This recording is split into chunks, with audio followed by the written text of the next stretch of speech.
Hey everybody, we're live. It's the Android Headlines Android Headline Show, episode 100. It's March 19th, 2015, and tonight we have a pair of Nicks with us. We have Nick from the site, and we have Nick from Yahoo News Digest. You guys want to say what's up? Hey. How's it going, guys? So we're going to talk with Nick for a little bit about Yahoo News Digest and, well, about him. So, we'll just kick things right off with how did you start your journey to Yahoo News Digest? I know you started up Assembly and then Yahoo purchased that a few years ago. Yeah, absolutely. So I began, I guess, the journey, if you will. When I was 15, I was doing an app called Trim It.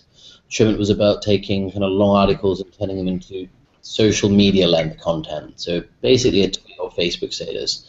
And then through a process of kind of luck and listening to user feedback, I abstracted that to just taking long form content and summarizing it in general. So I had this startup called Sumly. We ended up launching a news app, and the news app would take long articles off RSS feeds, algorithmically summarize them down to kind of 2 to 3 sentence paragraphs. We kind of wrapped it up in a nice user interface. We worked with Stanford Research Institute to develop the algorithm, and it did quite well for 6 months on the store, and then I sold it to Yahoo, as you said, in March 2013. And I spent the better part of almost 2 years now building Yahoo News Digest up. It's a continuation from Sumly. So I'm happy to talk a bit about what Yahoo News Digest does and everything like that. But we're very happy to see the progress over the last, I guess, 3 or 4 years in this space of summarized news. So when did Yahoo contact you, or did you contact Yahoo about having them buy Sumly? Actually, I don't remember the detail. We were talking to a lot of companies and investors in general at that time. We just launched in November 2012. We'd had about 1 million downloads. Apple had put us in the best apps of 2012. It was doing well. The feedback was positive. The algorithm wasn't perfect, clearly. It was algorithmically generated. There was no human intervention at Sumly, which is precisely why at Yahoo we have this nice hybrid model of editor and algorithm.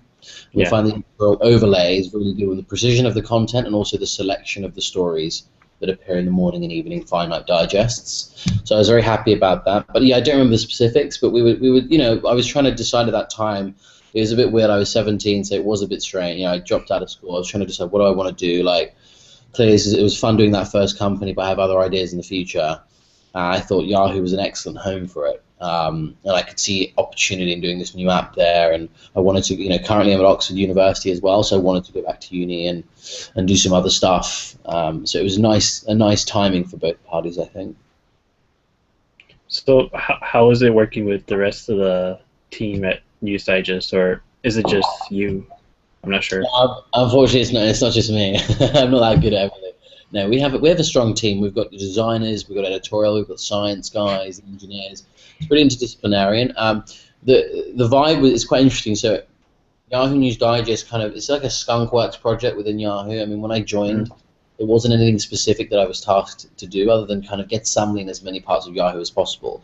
And so I came up with this idea of taking Sumly to another level, augmenting it. So instead of having a stream of it, summaries, but an infinite stream, the idea of a finite definitive digest once in the morning, once in the evening, that paradigm was very antithetical to the infinite stream personalized news apps aggregators that had existed. So I was pretty bullish on this idea of twice a day definitive and this idea of completion. So you read the stories and it goes green at the end and says you're done. That was lacking in these other news apps. Because of the infinite stream nature, you would never quite feel accomplished, like I'm in the know or I'm not. So we wanted to give you that task completion moment. And then finally, we wanted to extend the summarization from just textual to what we call atomization. So breaking down the story into these dimensions, these discrete layers, so images, videos, maps, Wikipedia information, tweets, stock tickets, like an array, a taxonomy of information. And so I spent about a year after the acquisition kind of getting this team slowly, self-selected process within Yahoo, building the product, testing it internally, getting feedback from Adam and Marissa, and then we launched it in January 7th, 2013 at CES. And then from that moment on, it kind of kicked off, and we won the Apple Design Award, last year in the summer, and the retention's good. So we're just kind of iterating and trying things. Did the Android app launch at the same time as the iOS version? It launched in, I believe, kind of late March, early April of 2013. Okay, because when I was looking up Yahoo News Digest, I thought it launched in early 2014. but I only looked up the Oh, Android app. so yeah, no, I'm using the wrong date. Yeah, this is all 2014. Sorry, I just Okay. looked Okay. at 2014. My bad. I've gone back. Yeah, no, yeah. Well, it was developed throughout the whole of 2013, so it was Hmm. basically launched in 2013, but it was January 2014 officially when we did the CES thing, and yeah, then March 2014 was the Android app. Okay. And most recently, like currently, we're working on some wearable stuff, which is really exciting. So in particular with the Apple Watch, but I'm also, I'm pretty agnostic. Like some of the Android stuff looks cool. Like the Will I Am watch looks really interesting. I want to work with those. I'd love to work with those guys. There's some cool stuff out there in the Android Yeah. app for the wearables. But we're working with Apple at the moment on this product that's coming out next month, so we're kind of pumped for that. I haven't actually used Yahoo News Digest on the phone that's paired to an Android Wear smartwatch, but do the notifications, are they like optimized or anything? I think it might just be the notifications. I mean, we haven't actively done much yet Okay. on the wearable stuff. Our mantra has always been like focus on one platform at a time. So we started off with iPhone, Yeah. then we had Android, and it did well on the Android. So I mean, it's still ranked top 10, 15 on the US news category. I think we were included in Google's 2014 Play Apps of the Year or whatever. And then we moved on to iPad kind of late last year. And then we chose the Apple Watch primarily because Apple kind of reached out to us saying, bite-sized news consumption, wearable, digest, it all makes sense. And we were like, great, let's work on that. But after we've done that, we're open to looking at other platforms. So what kind of other features do you think we'll see in News Digest in the future? Because it is only about a year old now. Only a year old. It's still young. The twice-day paradigm with the push notifications works great. Like retention is very strong. The problem is with the news space is that the scale really isn't there. It's hard to get from hundreds of thousands to millions to tens of that is a large step up. And so for us, we're kind of content on where we are today. We have strong retention, we rank highly. We've kind of opened up a new space, really. I mean, before Digest, no one was talking of this morning, evening paradigm or like finite. And since then, you've had New York Times Now, Circa, Economist Espresso, Flipboard's introduced like a daily thing. There are others. There's a whole array of apps now that are really in this idea of like a finite editorial wire comprised of summaries, and we're really excited to see that there's this innovative space that started, and we believe we were the first guys there. So we have some kind of advantage, but we don't because they're all doing well as well and iterating and expanding. So we want to kind of maintain healthy competition with those guys, try and continue to innovate. And I think the best idea for us now was to go onto the watch, and the watch gives us a new landscape to play with. Like we've done something very different. We've taken the digest concept and put it on steroids basically. Like it's a whole, I can't really say what it's going to be yet until we announce it, but it's philosophically it's very nice. It's to do with the idea of kind of high frequency micro sessions. That's our hypothesis. We reckon people are going to check these wearables 200-300 times a day for 5 to 10 seconds in length. So designing a news product for that's really quite difficult, but we've done some experimentation internally, and we've come up with a bet, and we can't wait to kind of experiment with it. So you said you were talking earlier about the algorithm and how you use editor. I don't know if you have like one or a team of editors or how you do that exactly. What is your process when you curate the news? Yeah, so it's pretty. So we have a team dispersed because we have a UK, Canada, international, and US edition of the digest. So we have some guys in London, some guys in Canada, some guys in Asia in the international edition. But the editorial work it's not too strenuous. It's primarily associated with the selection of the stories in the morning and evening digest. That's a very difficult, nuanced task for an algorithm to do. And so in that respect, we rely on the editors. We wouldn't be able to determine what are the most important stories and what are not algorithmically, because people wouldn't rely on the product if it was producing rubbish. And so in the case of the editorial component, it's in fact-checking, proof-checking, adding an atom if it's been missed in a story that's contextually relevant. And then the main part, which we solely depend on, is for the kind of selection of which stories should be in the digest. Okay. And then I guess also talking about, you were saying there's a lot of other apps out there that do sort of similar things. Is there something that you're working on now or that you feel like you specifically do that differentiates you from them or makes you better?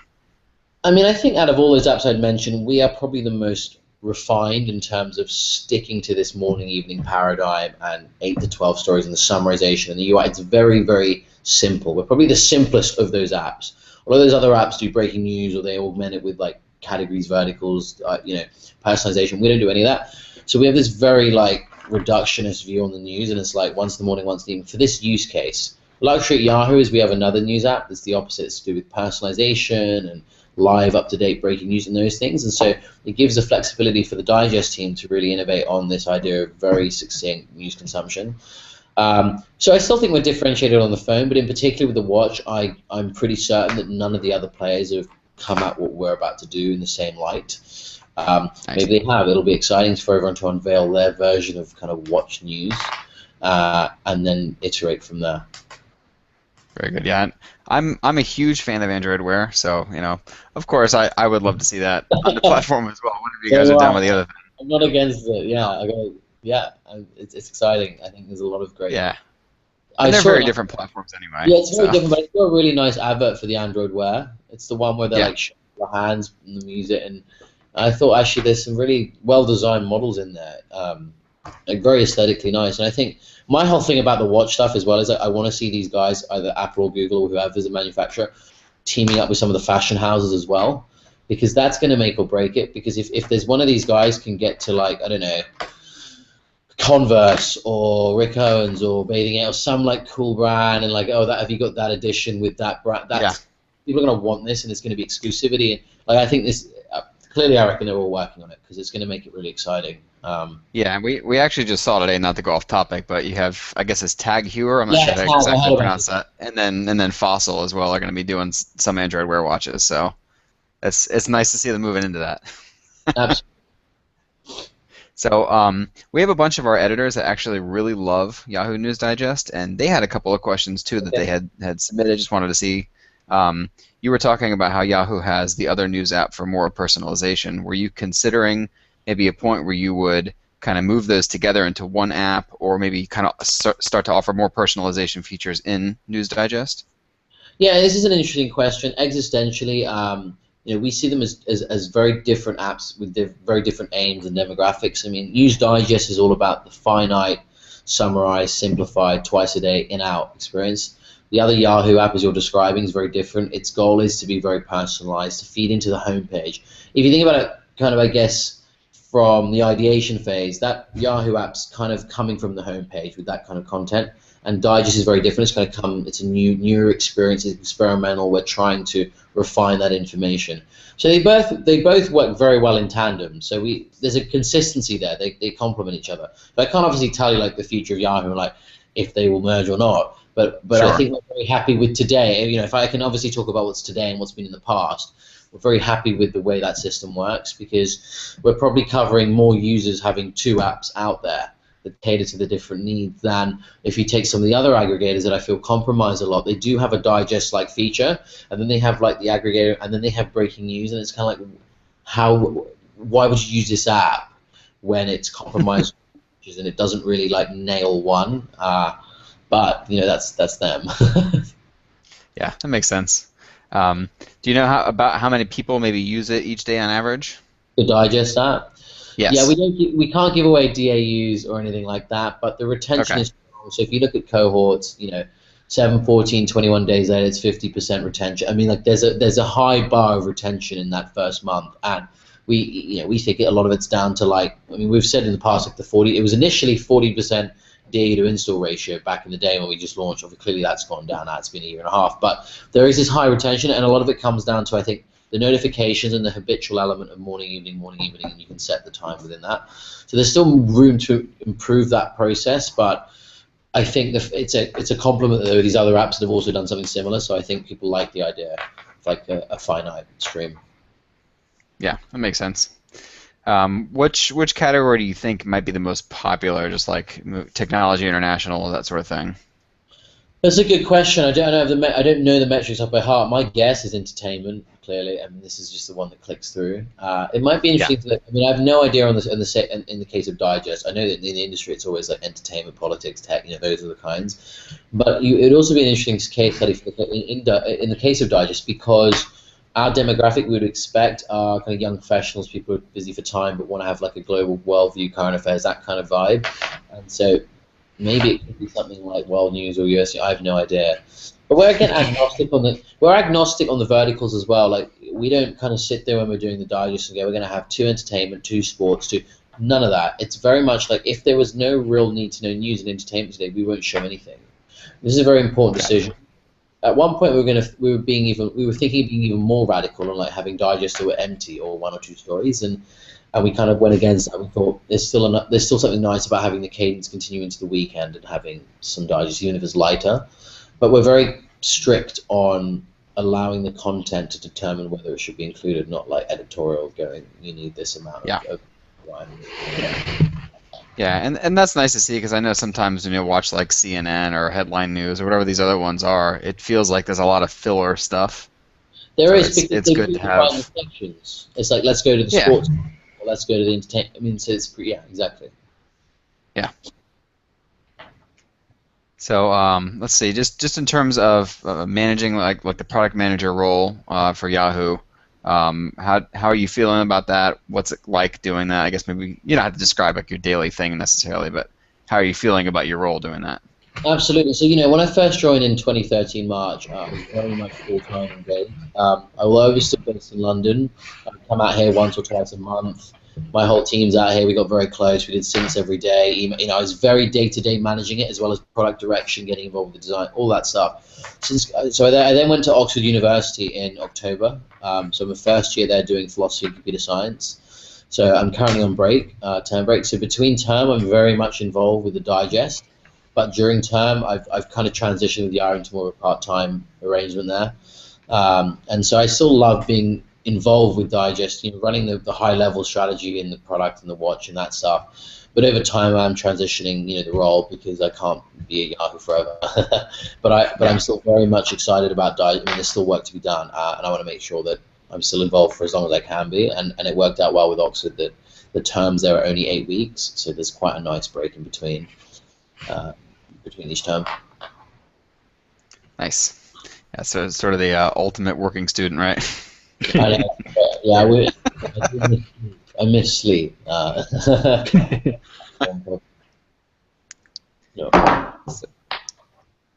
So I guess our last sort of set of questions here is just related to the Time and Business Insider. You were featured kind of like as teen genius, and what sort of I guess how did they communicate with you? How did they contact with you, and how did that whole set of articles go?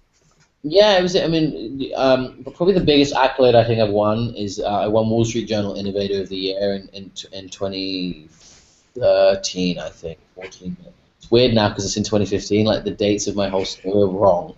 Yeah. So I don't know if it's 2013 or 2014. I think it's 13. So in 2013, I won the Wall Street Journal Innovator of the Year, and Jack Dorsey won that. And that was a really high-profile thing. They just reached out to me, and I was very thankful of that.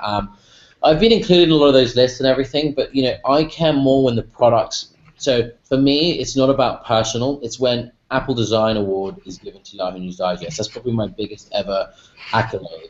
For me, that's the one I'm most proud of. I've been developing apps since I was 12, and I was just a fanboy. And I would always get, it started off with me being excited if I got in the new and noteworthy on the App Store. That was like step one.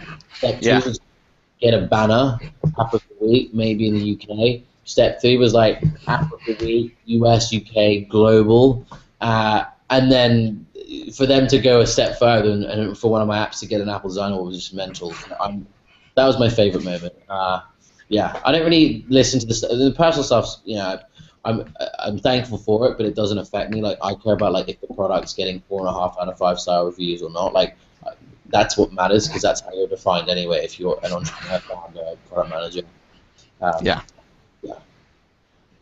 Very nice. Yeah, that's cool. I mean, I haven't really made an app or anything like that, so it's great to hear about just the process of seeing that going on, and just how you feeling about that. It's a bit like I'm extremely passionate.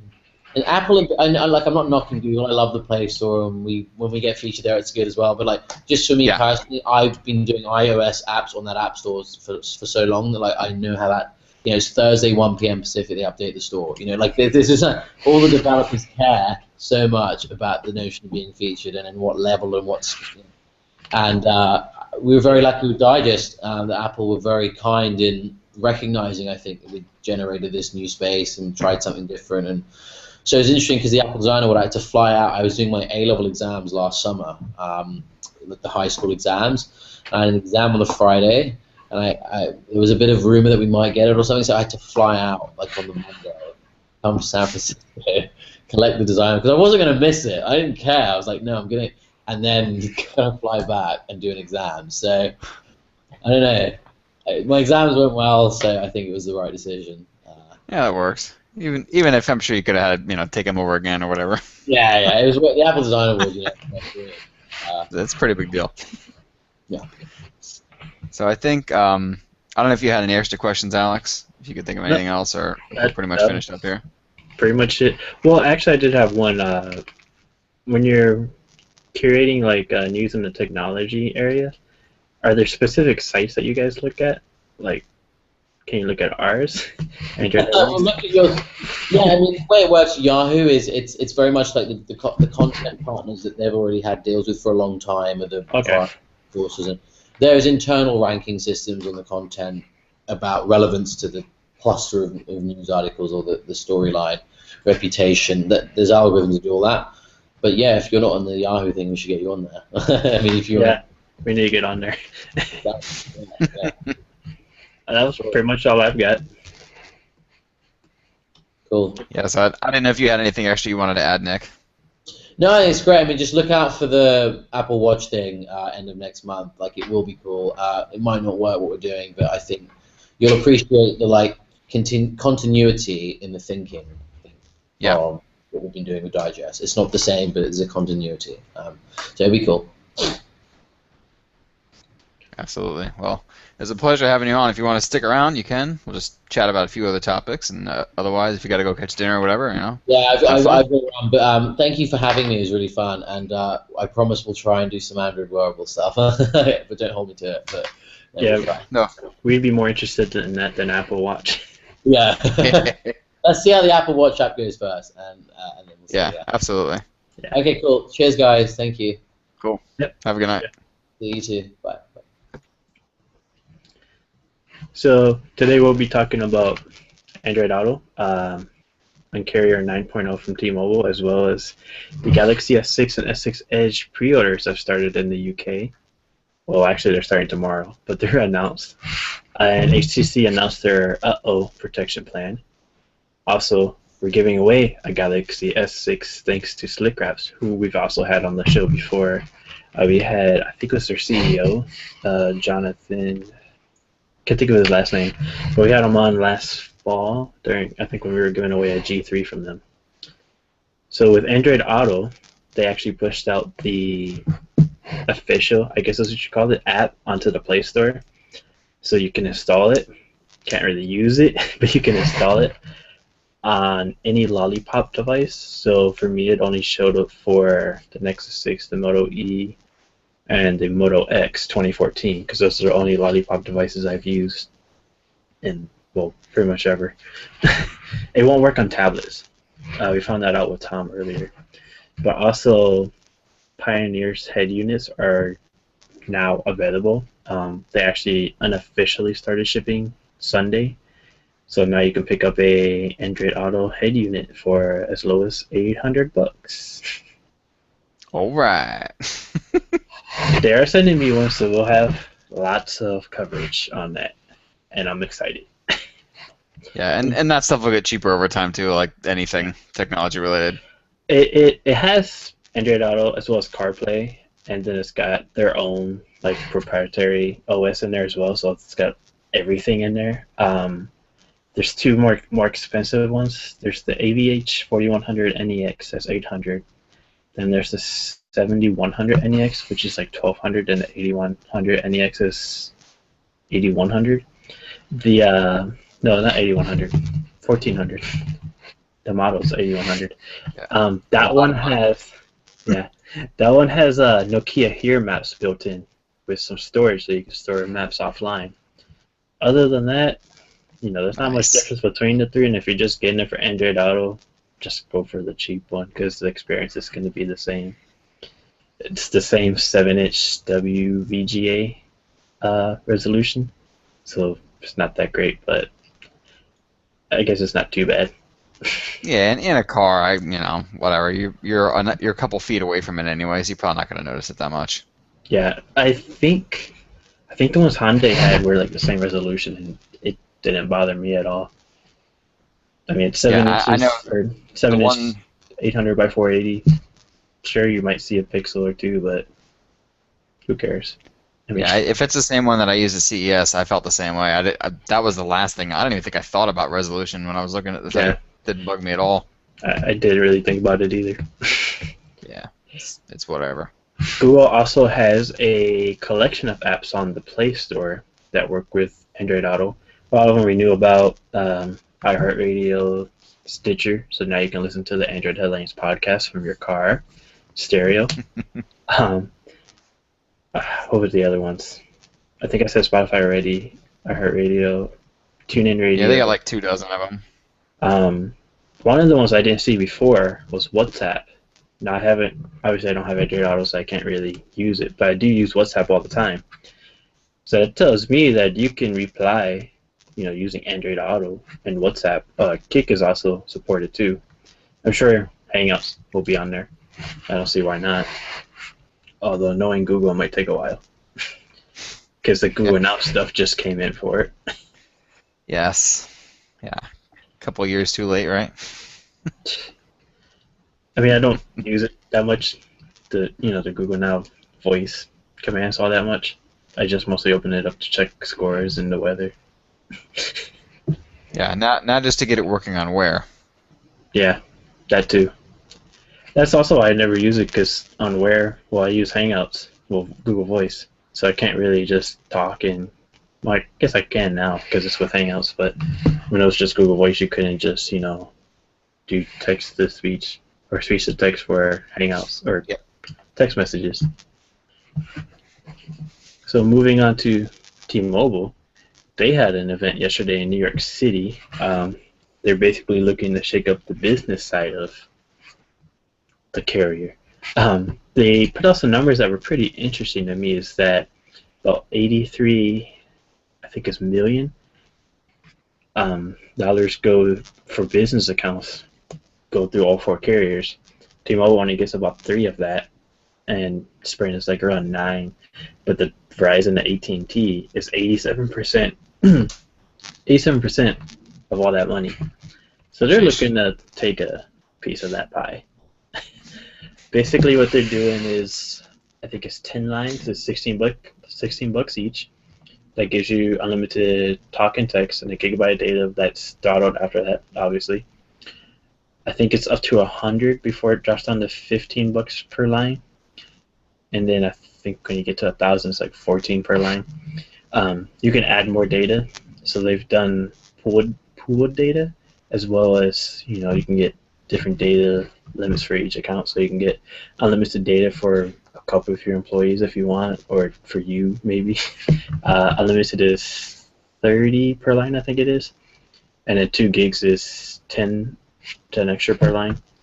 With the pooled data, you can get like 100 gigabytes. It'll be like $4.75 each. But what they've done is instead of charging you extra, for example, Verizon, they'll charge you $10 extra for every gig you go over. They're going to charge you the same price if you go over that 100 gigs, which I think is a good idea. I mean, it's Yeah. still kind of an overage, but they're not like gouging you or anything. Yeah. And it's interesting to see them announcing the business plans too, because I think it was Monday or Tuesday Sprint did the same thing. Right? Yeah, I don't think they're new business plans necessarily. They do I have the think new bundle. I think they're just like revamped. I mean, the rumors Yes. were for weeks. The rumors were, business plans for T-Mobile, so we kind of saw it coming.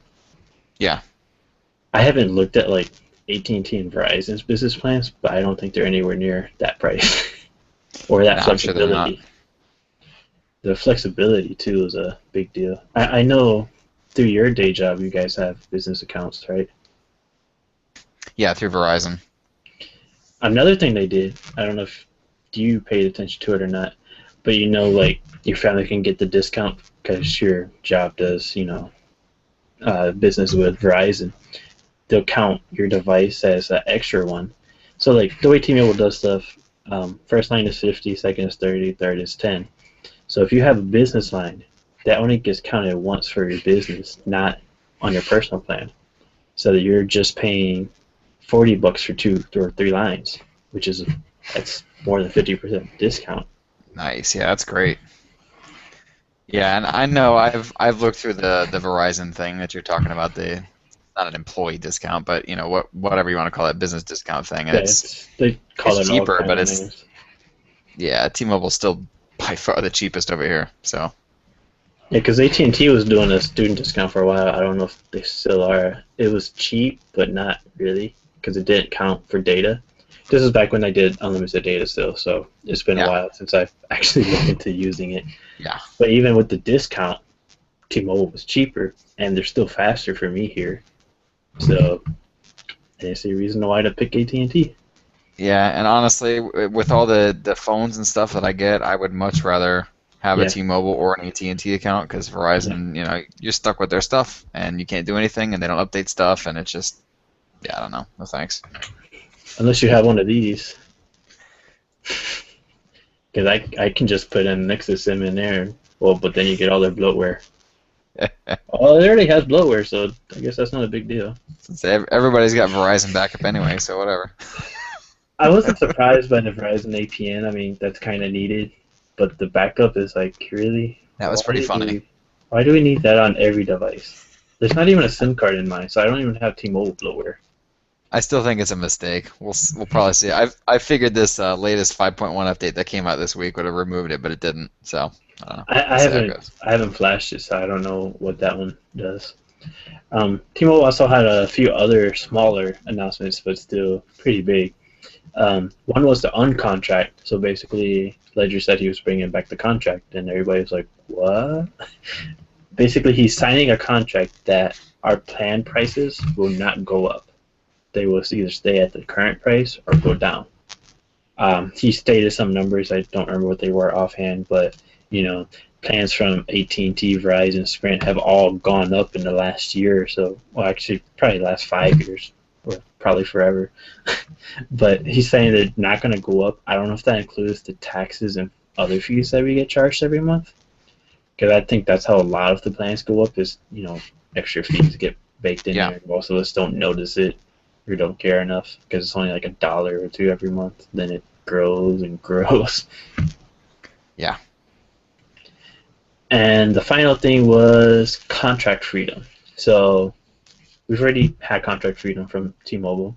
They'll pay your ETF, but now that we have AT&T Next, Verizon Edge, I almost got those two mixed up, and then Sprint's leasing options, they're now going to pay off your phone balance as well. So if you have the example he uses iPhone 6 from Sprint, for their I think it's $5 a month for leasing or something like that, they'll pay that off and get you out of Sprint and over to T-Mobile, which I mean it's kind of needed now. Although they did kind of start that with Jump.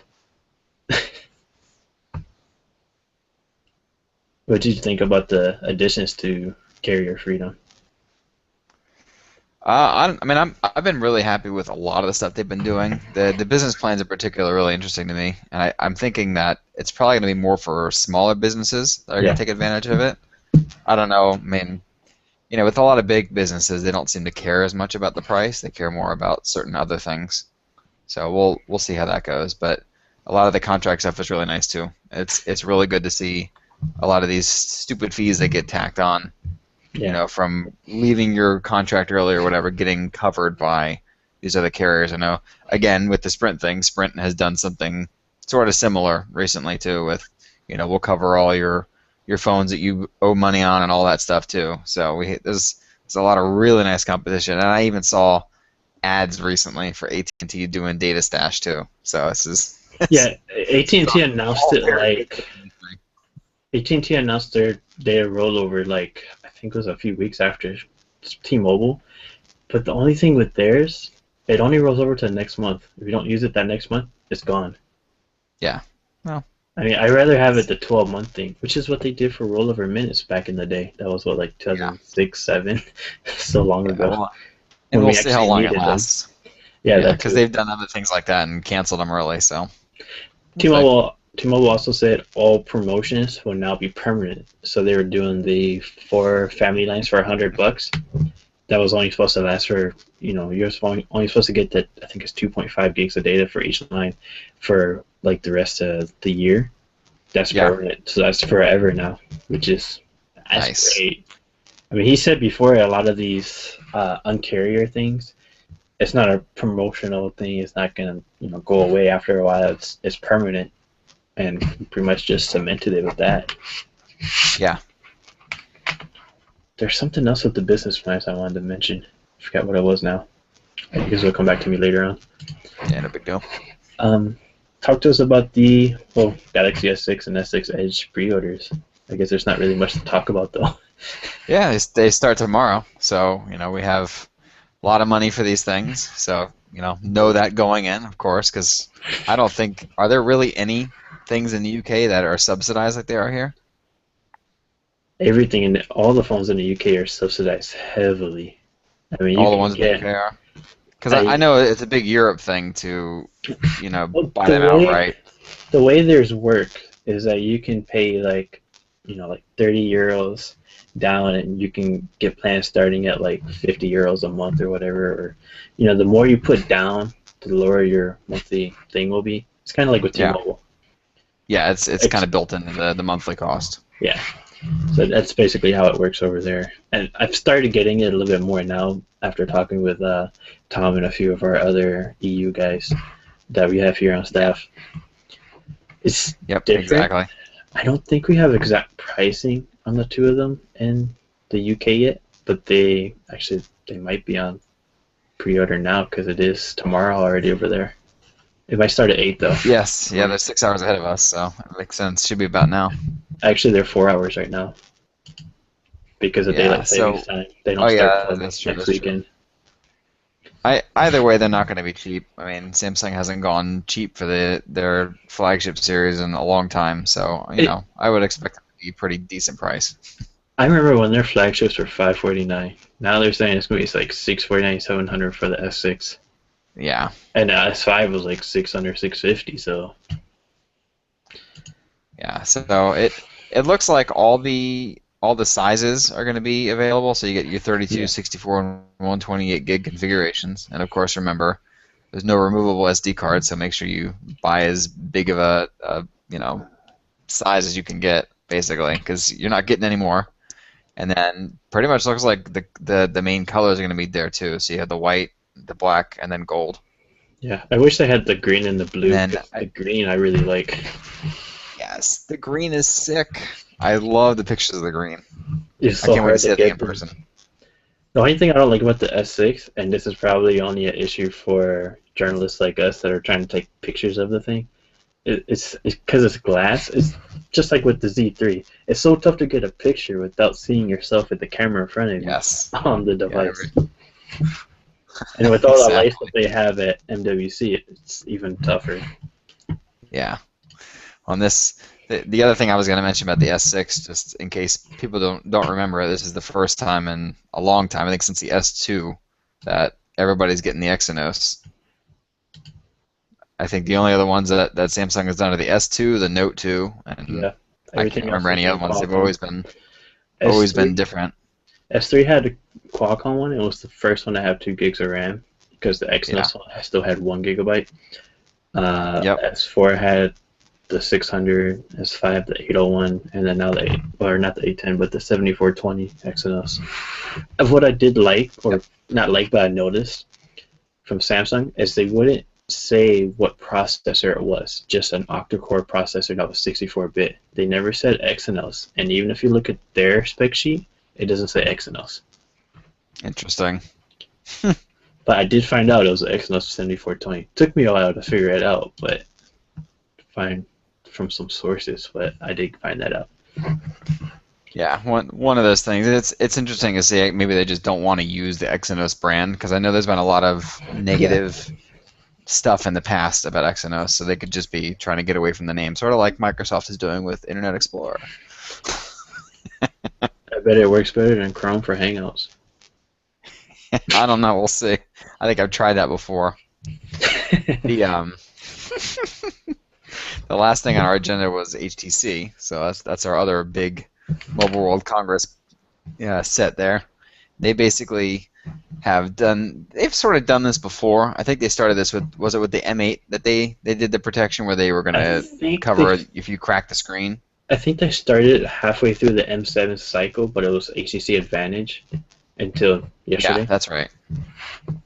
So they're basically ramping this up. They're calling it the uh-oh protection. So they have a cute little name for this, and it basically will cover your device for the first 12 months. So if you buy a brand new one M9, and I think this also covers the one M8 from here on out, Yep. basically for the next 12 months, if you crack your screen, if you drown the phone, pretty much as long as you have the phone in your possession, if it's broken, you give it to HTC. They fix it, right? They give you $100 towards the next one if it's completely dead.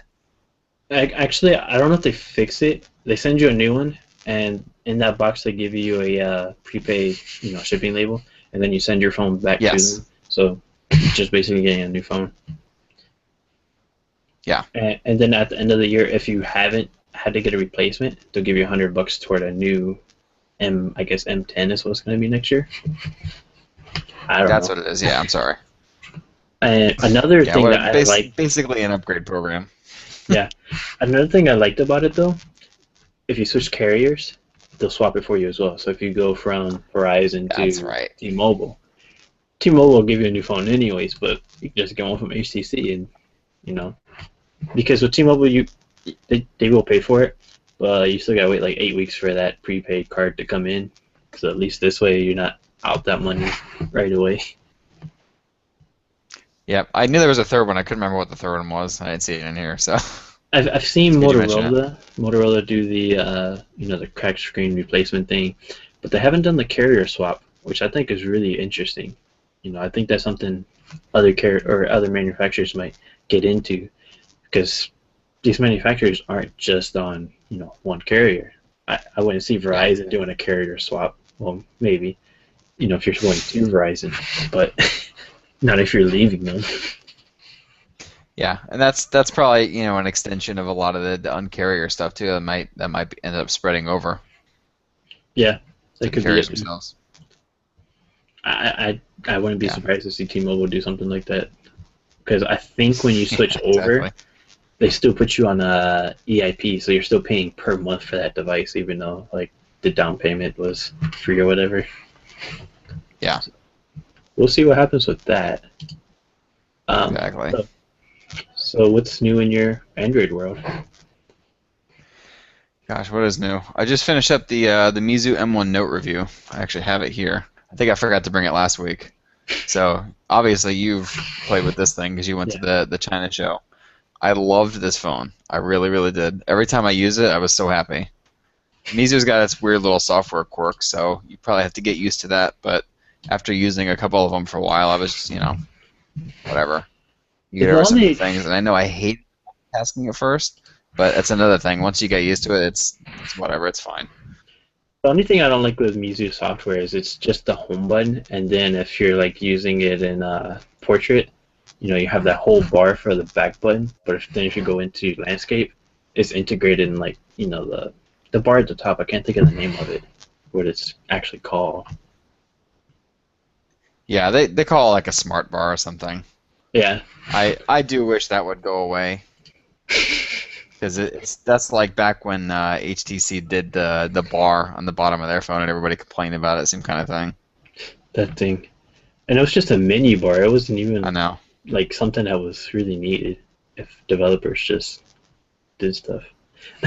This one had Yeah. a MediaTek processor in there, so how was your experience with that? This was actually really good. I have the other one I have here was from 2 or 3 weeks ago, the iOcean, and this is using the same chipset, and this is a pretty good phone. But I ran into some weird lag issues here and there. Like when playing certain games, it just ran like dog crap. They just ran terribly when they would run fine on Qualcomm processor, and I had a lot of weird stutters. On the Mizu, everything was fine, dude. It was liquid smooth, super fast. I could not believe it was the same chipset. I think the only game that I tried that ran as poorly on that as it did on the iOcean one was Brothers in Arms 3. And I don't know if it's just GameLoft's engine or what, but it was bizarre because it didn't even look good. It wasn't like the Yeah. game was like, holy crap, no wonder this runs terribly. No, it was. I went and ran Assassin's Creed Pirates, and it was running unbelievably fast, and it looked way better. So it's just some stupid engine thing.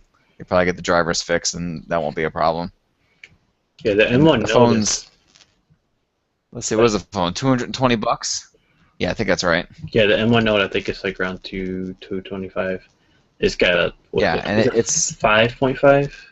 Yeah, 5.5 inch yes, 1080p display. You know, yeah, it's a standard phablet nowadays, I guess. And I'm telling you, I was it's so impressed by the performance, especially for $220. It's literally the same speed as most of the flagships out there. yeah, two It's gigs not of RAM, super top end. 2 gigs of RAM, 16 or 32 gigs of storage, 13 megapixel camera, five on Yep. the front. You know, it's I mean spec wise, Oh, it's and the almost camera was really good too. Duh. Yeah, I mean, go read the review if you want to see all of it. But dude, the camera was like way better than most $200 phones. Mizu's cameras. I mean, they've been really good. Well, I have the MX4 here somewhere, but I went there for the MX4 Pro event. They have the same sensors, the same sensor as in the Z30, so I knew it was good Yep. anyways. Yes. But even on the M1 Note, it was Yes. pretty good. I got to use that their hands-on, so obviously conditions aren't the same as what you got to use it in, because lots of lighting, Sure. gonna give you good pictures anyways. Yeah. And they always have their models there, so those will make good pictures anyways. So Very true. that's all you got this week. I think that's about it. I mean, the only other thing is I had to reinstall CM because one of the updates recently screwed it up, and Yeah. I was missing a bunch of wear faces, and I couldn't figure out for the longest time what they were. And they're the ones by I don't know if it's Us2 or US2, how you pronounce the developer, but it's the guy or the team that makes Monument Valley. And I Okay. ended up figuring that out after a couple of days, and I absolutely love those faces. I actually thought they were standard with Android Wear. I didn't realize it was a separate app that I had downloaded. Well, What about yours? I have a few things. This is a smart what is a smart outlet from Nyrius, I think is how you say it. Nyrius. So basically, plug this into the wall, plug a appliance or whatever into this, and using your phone, you can schedule when you want it to turn on, turn off. Sweet. So you can even automate when you want your coffee to start getting ready in the morning. So if you get up at 8, you can have it getting ready at like 7:45. So you get up, get your coffee, go to work. I haven't actually had a chance to use it quite yet, but man, I'm really interested in this connected home type stuff. Yeah, I like that stuff a lot. And here I have a battery pack that will jumpstart your car. So I had another one of these. It was a bit smaller. It was 6,000 milliamps, I think, by the same company actually. This one's 12,000. It's funny because they call this one a mini, and it's bigger than the original. I don't get that. But so inside this little flap, you've got that's the port for the jumper cables. Then you have your USB, so you can charge your phone, and then that's just a charging port. You have a flashlight as well. The interesting part with Nice. this, they say it'll hold a charge for a year. That was the biggest issue I had with their other one. You charge it, and it'll be dead like within a week. So it's like when you actually need it to jumpstart your car, kind of screwed. But here's the That's nice that you can cables. jumpstart though. It's This pretty one, crazy. this one jumpstart I think they said 8-cylinder car. So like minivans and stuff like that. Should jumpstart my car with no problem. Haven't had to do it though. I just got it today, so I haven't even had a chance to try it. But it comes in a really nice pouch that fits in like a glove compartment or whatever. It's pretty cool. Then I have a couple of speakers. The Rapu A3060 is this one here. Pretty small one. Again, I haven't had a chance to really try this one out yet. But there are other ones that I've had. This is a Rapu one as well. This one put out some really nice sound. So I'm expecting good things from this one as well. Probably has Nice. NFC. They usually put NFC somewhere around here. And then I think you call it Scosche, Scosthe. Yeah. This is their boom bottle speaker. It was actually announced at CES, so I don't know if you got hands-on with it there or not. Mm-mm. But this one comes in a ton of colors. Um, Yellow is obviously one of them. But it can Yeah. fit like in the like the bottle holder of your bike, so you can just ride along, listen to Oh, music. nice. So Yes. I'll probably end up sending this over to Justin to review because he rides his bike quite a bit.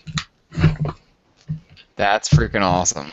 Yeah, I know we were out getting bike helmets today for my son, and we saw that they had little Bluetooth speakers that can Yeah, clip onto your handlebars or whatever, and I was thinking, man, that'd be pretty sweet to have. But that's also really handy too. I had one. I think it's the Buckshot. I can't remember who it was by, but it was one that it, like wraps her. It has like a rubber thing that wraps around the handlebar and it sits on the handlebar. It's pretty small, but man, that the speaker is really good for how small it was. I mean, it was tiny. So I also started using Spotify for the first time in my life. I've never used it. I've always used Google Play Music or Yeah. just like YouTube or whatever. I got fed up with Google Play Music's deauthorization stuff because I couldn't authorize any devices that I actually had right now. So I decided to cancel Google Play Music because as many devices as I use, I don't want to have to call Google Play once a month to, deauthorize Yeah. all my stuff. Exactly. I have better stuff to do. Spotify is awesome. I mean, the app is the experience, the music, everything. It's just so great. Of course, it's part of T-Mobile's music freedom, so I'm cool. Yeah, And that's true. there's another one, another app. Yeah, it's actually a new icon pack. So let me open up the app drawer. I don't know how well you'll be able to see it, but this is a Rotux. I think I think it's by our favorite designer. Let me look to be sure. Yes. That guy is fantastic. I know as far as Spotify goes, I haven't used it since it came out. And I know I hated it back then because it looked just like iTunes, and I hated using iTunes. It And looks I don't know, I just so have not nice. bothered since then. I have it on my Mac, and the experience on like every platform I've used it on is like the same. Okay, it doesn't look like it's by the same. It doesn't look like it's by Samir Zaire. I can't think of who it's by though. But it's Rotox Rotox in the Play Store. I think it's 99 cents, either 99 or $1.99. But I really like this. I'm also using Nova Launcher with the the Lollipop update. Even Yeah. though I'm on KitKat on this device, it's super smooth. It's crazy. But yep, that's about all I've got for what's new. So I guess it's time to say goodbye. So that's episode 100 of the Android Headline Show. We've made it to 100. Been bumpy road, but we made it. Make sure you subscribe to us and rate us on iTunes, Pocket Cast, Stitcher, wherever you get your podcast fix in at. We're also available on Twitter, Google+, Facebook, Instagram, Tumblr, and Pinterest. Most of the time you can find us under Android Headline without the S. I think on every one of those we are, or Tumblr, we're Android-Headlines. The rest of them is just Android Headline. So make sure you go follow us. Make sure you go enter that Galaxy S6 giveaway. And we'll see you all next week.